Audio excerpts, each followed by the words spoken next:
Normally, at this time of year, we'd be inviting students and parents of Year 11 students into Malmesbury School to take part in the Year 11 revision evening. Now, due to COVID restrictions, this cannot take place in its usual format, so instead we have tried to supply this website to replace it. So the aim of this website is to provide some general and subject-specific guidance regarding the exams, along with some key information to support students about how to revise effectively for their upcoming mocks and their summer exams. I strongly recommend that students look at the resources provided for each subject they take and potentially go through them with their parents so that they can identify what aspects described by the teachers work most effectively for them.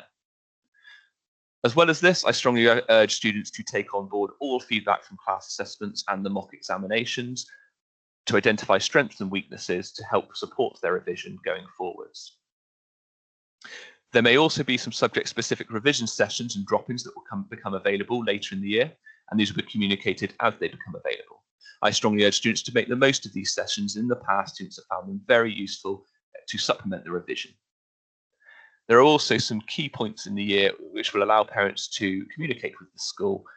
For instance, the consultation evenings due to take place on the 27th of January and the 17th of March provide an opportunity to raise specific concerns about progress with teachers should those concerns arise.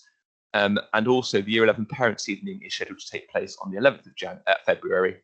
And all of these evenings will take place in a different format to usual rather than face-to-face due to COVID restrictions, and we'll communicate about those nearer the time. Below are some key contacts you may find useful should you need to get in touch with a specific teacher. Please use the mail-in email address and specify the teacher you wish for that to be forwarded to. The academic leader, Ben Griffiths, can be contacted. Mrs. Alloway, the senior pastoral leader, can be contacted regarding any wellbeing, attendance or behaviour issues. And there's also the email address for our examinations officer, Zoe Ashton, and also my email address as Key Stage 4 Assistant Head. Wellbeing is something that I think is important to mention in this brief introduction before you have a look at all of these subject-specific guidance. Now, one slide in a PowerPoint is not going to fix all wellbeing concerns. I just think it's important to raise the issue at this point. So exams are a stressful time in a normal year, and obviously due to the restrictions in place, it could be extra stressful this year. One of the things we strongly recommend is that students firstly have an awareness of it, but also plan their time carefully so they make sure they do have a break from their revision, that they do continue with the things they like, and they try to separate those things from their work. So please try and encourage your children to continue with hobbies or clubs, and obviously some clubs may not be happening in the same way currently, which makes it even more important to plan that time carefully to ensure that breaks are had. It is also strongly recommended to encourage your children to talk about how they feel and share their worries with friends and family. And if they wish to do that within school, there are teachers and the counselling services that they can do that with. Some students find it useful to keep a journal about their thoughts and feelings, and sometimes this can help them to get their feelings out and also support conversations they may wish to have about this. Sleep is linked to this and is a very important factor, and the NHS recommends students get between 8 and 9 hours of sleep. Now, these days, with the amount of technology that students have and are also encouraged to use to support their revision, this can sometimes impact their sleep due to the amount of blue light that these devices emit.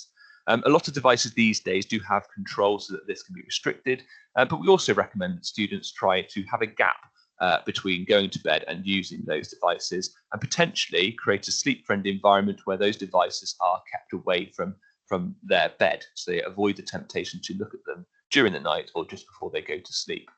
Developing a consistent bedtime routine may not be something that students wish to do. However, it is something that is strongly recommended so that students go to bed at a sensible time and get enough rest so that they can revise and perform in school effectively. Planning time carefully is also extremely important. I've already mentioned hobbies and things like that. And on this next slide, I'm just going to talk briefly about revision timetables. So in order to revise successfully, students do need to plan their time carefully. It is not possible to revise indefinitely for a very long period of time. So creating a revision timetable to include revision and non-revision activities is extremely important. It is important that students plan sensible time periods of revision and plan those rest gaps, and also, as I said, plan what they do in those rest gaps. When planning their revision, it is also important they plan specifically what they wish to revise and accomplish in that time. There are lots of resources available online that can be used to help support the planning of a revision timetable, and I provide a link there to the BBC Bite-Size page where there are different formats of revision timetables available.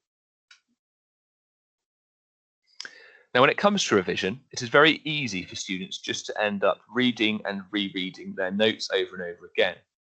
Now, this has been proven by research not to be the most effective revision strategy. There's much research out there that does prove that self-testing is a very good way of revising to ensure that memorization takes place. Now, self-testing can take place in many different formats. Flashcards, past paper questions, online quizzes, to name a few, are extremely effective at ensuring that students essentially challenge themselves and make the revision difficult enough so that they do retain the information. If students are making notes, we strongly encourage that they summarize or reproduce those notes in a different format, e.g. via making flashcards themselves or to produce things like mind maps and posters. There are lots of videos out there as well, and these are a great resource because essentially they provide explicit teaching when teachers aren't available. But please do use them correctly. So we do suggest taking notes whilst watching them, pausing them to think about the things they have seen, and also potentially re-watching them in entirety or bits of those to go over key concepts. So that is it from me. So all I encourage you to do at this point now is to look at the below that are applicable to you and see which bits of those are most useful to support your revision. With regards to revision, we always say to students, we encourage you to start early and to spread the revision out over the remainder of the year, rather than trying to cram it all in at the end. So finally, good luck with any revision you do, and I hope that you find the resources here very useful.